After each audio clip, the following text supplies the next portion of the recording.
Hello, नमस्कार साथियों। आप सभी का एक बार फिर से स्वागत है मेरे चैनल राधे एकेडमी पर। तो आज की इस वीडियो लेक्चर में हम बात करेंगे कि दिल्ली विश्वविद्यालय एमए हिंदी साहित्य सेमेस्टर 2 में जो भी हमारे साथी हैं उनका प्रश्न पत्र है 201 रीतकालीन हिंदी काव्य। तो इस पर जो असाइनमेंट मिला हुआ था, तो कई साथियों के मैसेज आए थे मेरे पास कि भैया अगर असाइनमेंट पे आप कुछ मटेरियल भेज दो तो थोड़ी हेल्प हो जाए। तो उसी के संबंध में आज से मैं ये शुरू कर रहा हूँ, जिसमें मैं एक वीडियो डेली डालूँगा, यानी एक टॉपिक पे डेली बात होगी। तो जिससे अब पेपर भी आने वाले हैं, तो जिससे आपको मदद मिल सके। ठीक है दोस्तों। तो आज इकाई 1 पर हम बात करेंगे मतराम और ललित ललाम पर। तो जिसमें मुख्य विषय रहेगा हमारा जो आपका असाइनमेंट में टॉपिक मिला हुआ है, मतराम का काव्य सौंदर्य। ठीक है दोस्तों, अगर आपको अपने असाइनमेंट में इससे सहायता मिले तो कृपया कमेंट बॉक्स में अपनी प्रतिक्रिया ज़रूर दें कि आपको वीडियो कैसा लगा, कैसा नहीं लगा।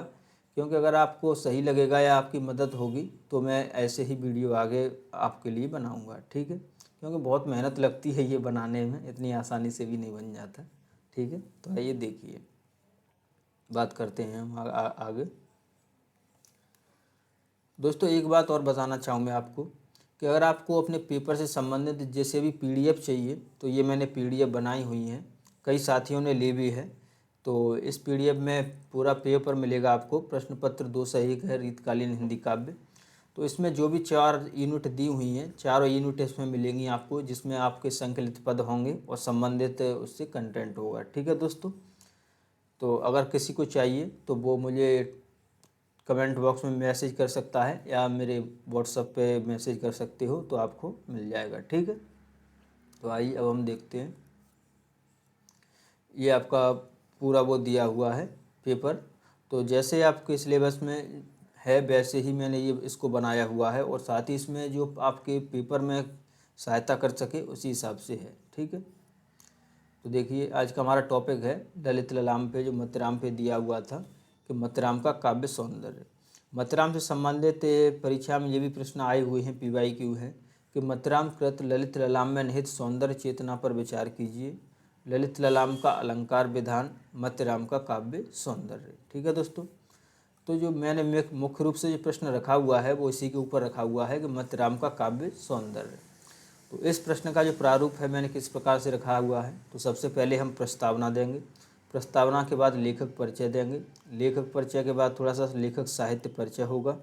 मतराम का काव्य सौंदर्य होगा और निष्कर्ष होगा। ठीक है दोस्तों, अगर आप इन बिंदुओं की चर्चा अपने असाइनमेंट में करोगे तो निश्चित ही आपको अच्छे अंक प्राप्त होंगे। ठीक है दोस्तों, तो आइए देखते हैं। सबसे पहले हम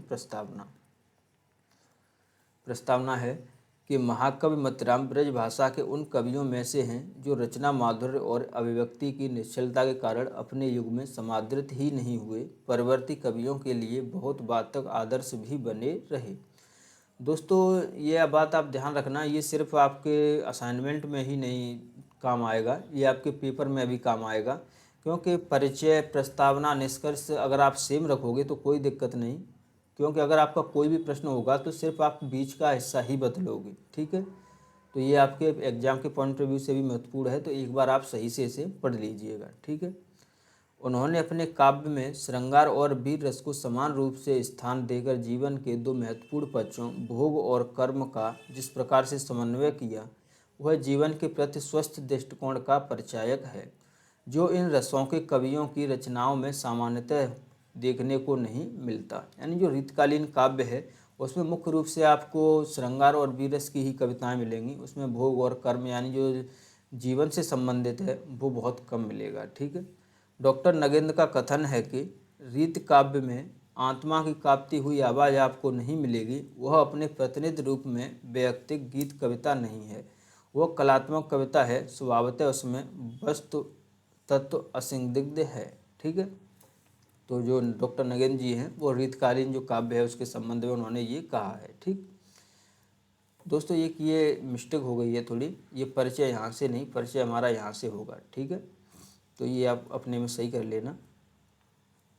ये प्रस्तावना ही है कि अपने समकालीनों के समान कवि, शिक्षक अथवा आचार्य बनने के मोह को यद्यपि वे नहीं छोड़ सके, तथापि रीत, निरूपण, कर्म की श्रृंखलाएं उनके रचना प्रवाह के वेग को न तो शिथिल कर सकीं और न उसके औज्ज्वल्य में किसी प्रकार की क्षीणता ही ला पाई। उनकी वाग्धारा का अजस्र प्रवाह परंपरा के कूलों के बीच भी अत्यंत सरलता से अपना मार्ग प्रशस्त करता चला जाता है। यही कारण है कि मिश्र बंधु हिंदी नवरत्न में इनका गौरवपूर्ण स्थान निर्धारित करते हुए कहते हैं, शिवाचार्य परमो उत्कृष्ट कवियों के और किसी हिंदी कवि की रचना आपकी कविता की समता नहीं कर सकती। यानी जब मिश्र बंधुओं ने अपना हिंदी नवरत्न जो साहित्य इतिहास लिखा हुआ है उसमें मतीराम के ऊपर उन्होंने चर्चा की है। ठीक है, तो ये भी आप ध्यान रखना। अब हम नेक्स्ट बात करते हैं मतीराम के परिचय की, तो थोड़ा हम उनका परिचय भी देंगे। मतीराम अपने युग के जितने अधिक आदरणीय रहे, उनका जीवन व्रत एवं कृतित्व उतना ही अधिक अंधकारमय रहा। अनेक विद्वानों में मतीराम के जन्म को लेकर मतभेद है। दोस्तों अगर आप देखोगे तो मतीराम के जन्म को लेकर थोड़ा मतभेद है। मैंने कई जगह ये देखा तो कहीं मतीराम का जन्म अलग दिया हुआ है, कहीं अलग दिया हुआ है। कोई कहता है पहला है कि ये रीतकाल के 3 प्रसिद्ध कवियों भूषण, चिंतामणि और नीलकंठ के सहोदर थे, किंतु अनेक तथ्यों के आधार पर इसे भ्रामक सिद्ध कर दिया गया है। मतीराम के व्रत कौमुदी, ये मतीराम का ही ग्रंथ है, कि मतीराम के व्रत कौमुदी ग्रंथ से यह ज्ञात होता है कि ये विश्वनाथ त्रिपाठी के पुत्र तथा बनपुर नामक स्थान के निवासी थे।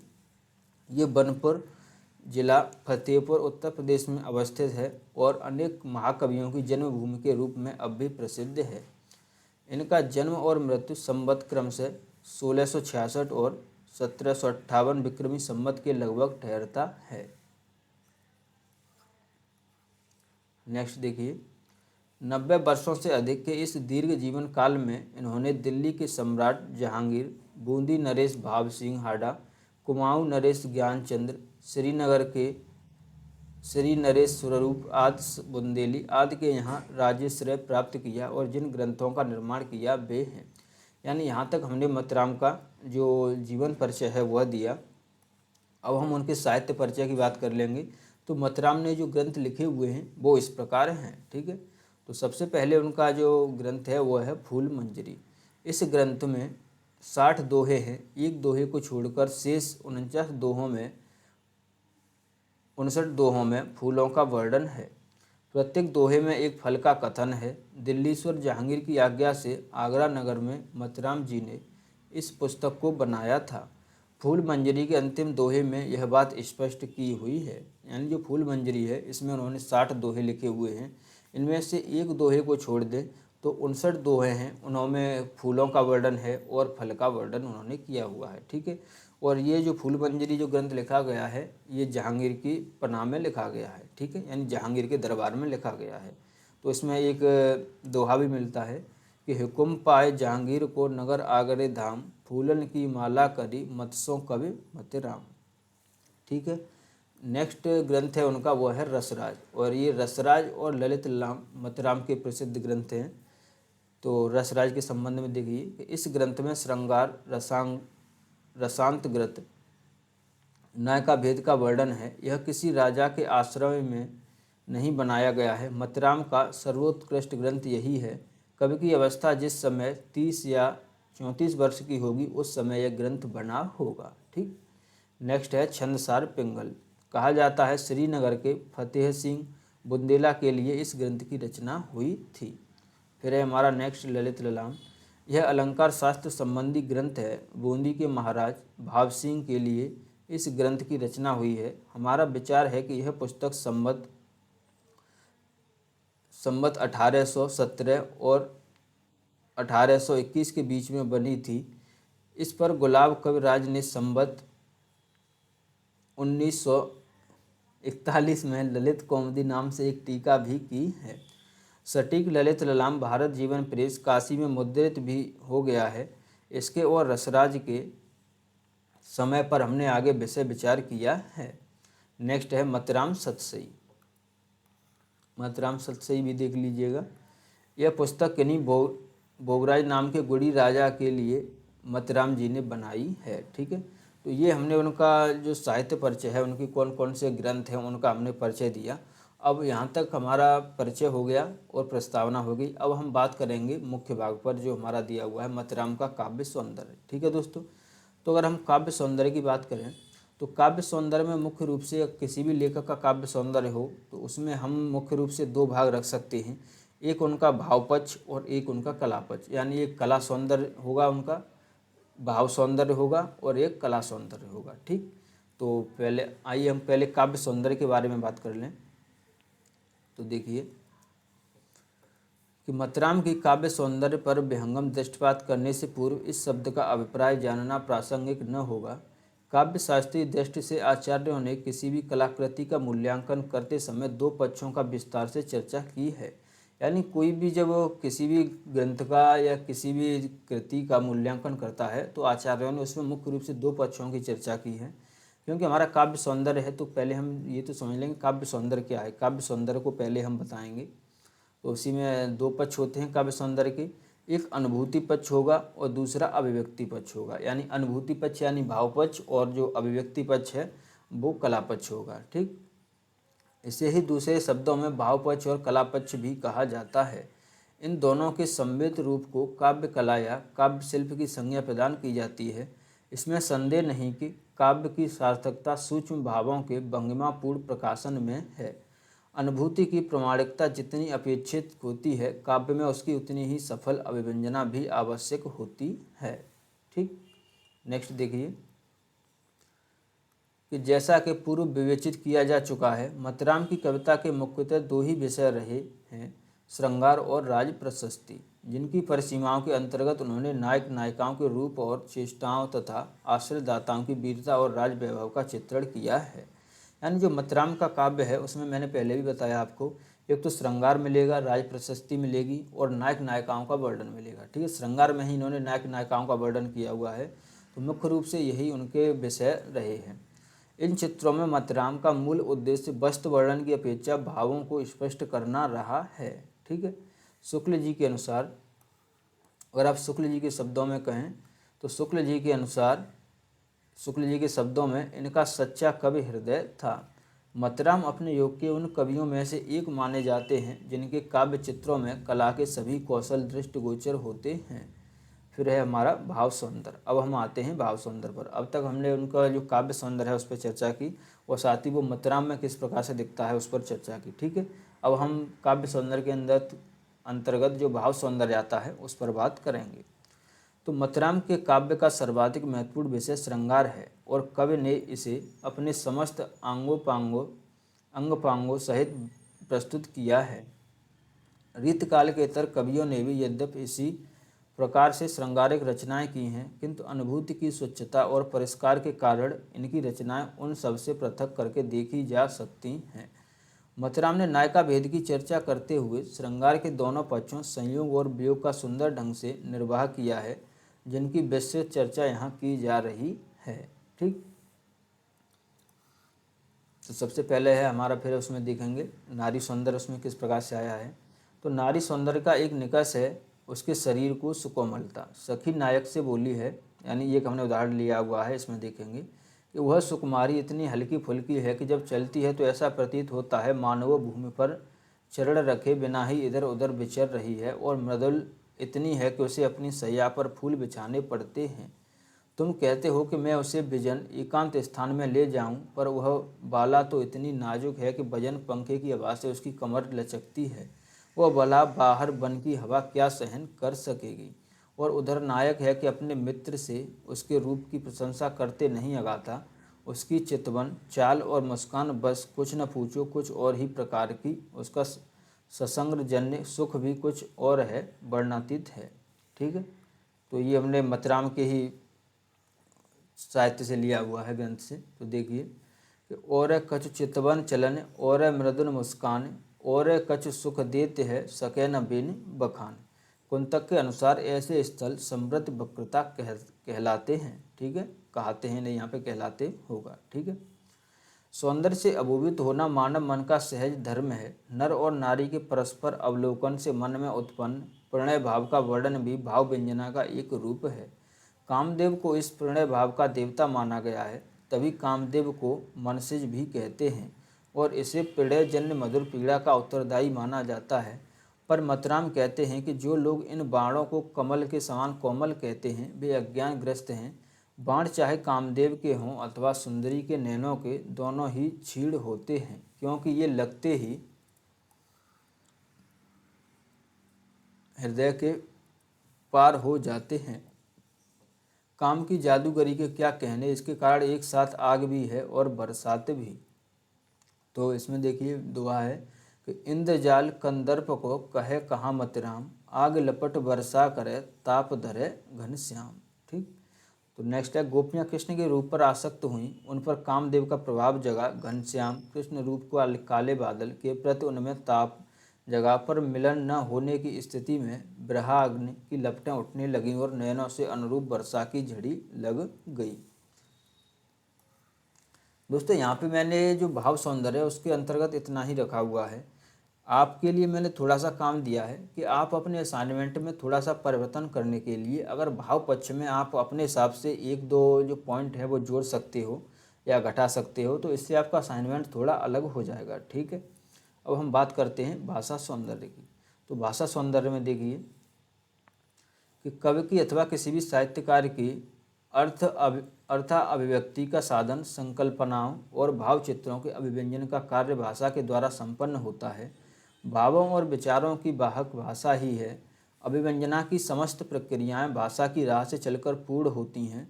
रीतकाल के अंतर्गत उत्तर भारत ही नहीं, प्राय संपूर्ण भारत की काव्य भाषा के रूप में ब्रज भाषा का बोलबाला था। मतराम ने भी इसी लोक विस्तृत भाषा में अपने ग्रंथों की रचना की। ललित ललाम भी ब्रज भाषा में लिखा गया अलंकार ग्रंथ है। उनकी भाषा अधिकांशतः अपने अकृत्रिम पर साथ ही अलंकार मंडित रूप को लेकर चलती है। ठीक। आगे देखिए कि भावों की मर्म स्पर्शी और मनोमुग्धकारी सुइष्टता तथा प्रसाद गुण से संपन्न और बोध समर्थ भाषा का प्रयोग अलंकरण शैली में भी दृष्टव्य है। तो देखिए कि बातन जाय लगाए लई, रस ही रस में मन हाय के लीनो, लाल त्योहारे बुलावन को मतराम में बोल कहो परवीनो, बेग चलो न विलंब करो लखियो बाल नवेली को नेह नवीनो, लाज भरी अखियाँ बेहसी बल बोल कहे बिन उत्तर दीनो। तो आचार्य रामचंद्र शुक्ल के शब्दों में मतराम की भाषा में अनुप्रासिक शब्द चमत्कार और अर्थालंकार नीरस अर्थ चमत्कृत के लिए अशक्त शब्दों की भर्ती प्राय कहीं नहीं मिलती। उनके शब्द और भाव अधिकत भाव व्यंजन के उपकरण उत्पादक के रूप में प्रयुक्त हैं। रीत ग्रंथ वाले कवियों में इस प्रकार की स्वच्छंद चलती और स्वाभाविक भाषा कम कवियों में मिलती है। कहीं कहीं आवश्यक अनुप्रास के चक्कर में वो पड़ गई है, पर सामान्यतः उनकी भाषा रस से सिक्त भावों से मनोहर और प्रसाद गुण से निर्मल दिखाई देती है। आडंबरहीन भाषा और भाव के प्रवाह से युक्त उनकी भाषा बनावटीपन से प्राय दूर रहती हुई काव्य सौष्ठव की उत्कृष्ट कला का रूप दर्शाती है। कतिपय स्थलों पर शब्दों का असमीचीन या बेढंगा प्रयोग भी हुआ है, फिर भी सामान्यतः उनकी भाषा बहुत ही साफ सुथरी, समर्थ, भावपूर्ण, सरस, प्रभावमय और अर्थबोधन में प्रसाद संपन्न है। ठीक है। तो यहाँ हमने उनके जो भाषा सौंदर्य है उसकी बात की। अब हम आगे देखते हैं अलंकार सौंदर्य इनके काव्य में किस प्रकार से आया हुआ है। तो अलंकार वाणी के आभूषण हैं। अभिव्यक्ति में स्पष्टता, भावों में प्रभाव उत्पादकता, भाषा में चमत्कार तथा श्रोताओं के हृदय में आनंद उत्पन्न करने का श्रेय अलंकारों को ही दिया जाता है। मतराम कृत ललित ललाम और अलंकार पंचाशिका अलंकार ग्रंथ हैं, जिनमें विभिन्न अलंकारों का प्रयोग सहज संभाव्य रहा है। अन्य रचनाओं में भी अलंकारों की मनोहारिणी छटा सर्वत्र व्याप्त है। शब्दालंकारों, अनुप्रास, यमक, बीप्सा और पुनरुक्ति के अंतर्गत यमक कवि का सर्वप्रिय अलंकार रहा है। कुछ उदाहरण देखिए। तो इसमें उदाहरण है वो देखिएगा कि मृगपत त्यज्यो सुलंक सो मृग लक्षण मृदुहास, मृगमद त्यज्यो सुनेन सो मृगमद त्यज्यो सुभाष, 64 कला विलास सुत जुत बदन कलानिध पेख, द्वितीया की देखे कला को द्वितीया की देख, ताम्य अनिमिष नैनता किए लाल बस ऐन, अनिमिष नैन सुनैन ये निरखत अनिमिष नैन, तुम निस्दिन मत राम की मत बिसरो मत राम। ठीक है। तो यहाँ पर हमने देखा तो यमक अलंकार का वो होता है, जो गुण होता है वह है कि एक शब्द के कई कई अर्थ निकलते हैं, तो उसी प्रकार से जो यमक अलंकार है वो आता है। ठीक, तो देखिए आगे कि यहाँ प्रथम उद्धरण के चारों चरणों में मृग और अंतिम दो में मृग मद की आवृत्ति हुई है। द्वितीय के प्रथम 3 चरणों में कला की और अंतिम 2 में द्वितीया की आवृत्ति हुई है। तृतीय में अनिमिष नयन की और चौथे में मतराम और मत की आवृत्ति देखी जा सकती है। कहना न होगा कि दोहे जैसे छंद में यमक का चमत्कार एक प्रकार से उसकी प्रभाव शक्ति को द्विगुणित कर देता है। ठीक है दोस्तों, तो यहाँ हमने उनका अलंकार सौंदर्य देखा। अगर आपको अपना जो आंसर है वो थोड़ा और बढ़ाना है तो इसमें आप कुछ भी उनके भाव सौंदर्य के बारे में 1-2 पॉइंट और जोड़ सकते हो। अंत में हम बात करेंगे दोस्तों निष्कर्ष की। ठीक है, कोई भी प्रश्न हो उसमें हमारा प्रस्तावना और निष्कर्ष बहुत महत्वपूर्ण होते हैं, तो निष्कर्ष और जो प्रस्तावना मैंने दी हुई है वो आप इससे मदद ले सकते हो। ठीक, तो देखिए निष्कर्ष में कि निष्कर्ष रूप में कहा जा सकता है कि मथुराम ने अपने काव्य में जिस मनोयोग से भावगत कलागत समस्त प्रसाधनों का उद्घाटन किया है वो अपने आप में एक स्तुत्य कार्य है। उनकी भाषा अत्यंत समृद्ध है एवं भावों को प्रभावशाली ढंग से अभिव्यक्त करने में पूर्णतः समर्थ है। इस संदर्भ में आचार्य हजारीप्रसाद द्विवेदी का कथन उल्लेखनीय है। भाषा के सहज प्रवाह और भावों के अनाडंबर प्रकाशन में मथुराम के साथ भाषा के बहुत थोड़े कवियों की तुलना की जा सकती है। यद्यपि रसराज और ललित ललाम में लक्षण और उदाहरण के बहाने ही कविता लिखी गई, पर भावों का ऐसा सरस चित्रण दुर्लभ है। मथुराम भाषा की नाड़ी पहचानते हैं। ठीक, नेक्स्ट देखिए कि वास्तव में इनकी कला में बिंब गुण अलंकार शब्द शक्ति उक्त वैचित्र छंद मुहावरे आदि से उत्पन्न जो अद्भुत सौंदर्य भरा पड़ा है उसके विषय में केवल कवि के अपने शब्दों को ही उद्धृत किया जा सकता है। ज्यों ज्यों निहारिये नेरे हवे नैनन त्यों त्यों खरी निकरे सी निकाई।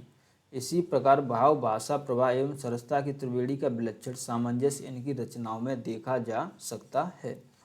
तो ठीक है दोस्तों, यहाँ तक हमने जो मथुराम के ऊपर चर्चा की, जो आपको असाइनमेंट में प्रश्न मिला हुआ था मथुराम का काव्य सौंदर्य, तो इस पर हमने चर्चा कर ली है। नेक्स्ट हम दूसरे वीडियो में आप कमेंट बॉक्स में एक बार बता दीजिए कि मैं क्रम से लेकर चलूं या जो पहले आपको असाइनमेंट दिए हुए हैं उन टॉपिक पर वीडियो बनाऊं। ठीक है, तो जैसा आप कमेंट बॉक्स में अपनी प्रतिक्रिया देंगे मैं वैसा ही कर दूंगा आपके लिए। ठीक है, धन्यवाद, मिलते हैं नेक्स्ट वीडियो में। और हाँ, अगर किसी को नोट्स चाहिए तो आप मुझे टेलीग्राम पर या व्हाट्सएप पर मैसेज कर दो, तो आपको नोट्स मिल जाएगा। धन्यवाद।